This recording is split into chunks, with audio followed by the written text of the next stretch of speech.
రైతుల పరిస్థితి ఘోరం అవుతుంది. వాన పడుతుంది, తక్కువ ఉన్నా కొంచెం పెయింట్ తక్కువ ఉన్నా తీసుకుంటలేరు.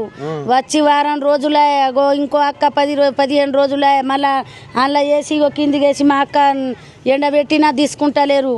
అంత వరదల కొట్టుకోబోతాంది. ఈ రేవంత్ రెడ్డి వచ్చిన కాంచి తిప్పలు కాదు, గోస కాదు. మాకు ఆదివారం ఉండే ఎమ్మెల్యే మంచిగా ఉండే. గోస మాకు ఏం పైసలు లేకుండా ఏది లేకుండా గోస పడుతున్నాం. ఏ తీసుకుంటలేడు. గోస అవుతుంది మాకు. మాకు ఆ రేవంత్ రెడ్డి ఎప్పుడు గెలిచిండు అంత మును కూడా బస్సులు ఇచ్చిండు ఆడోళ్ళకు అంత మూస్తాండు. కానీ ఆ రైతు బంధు లేదు.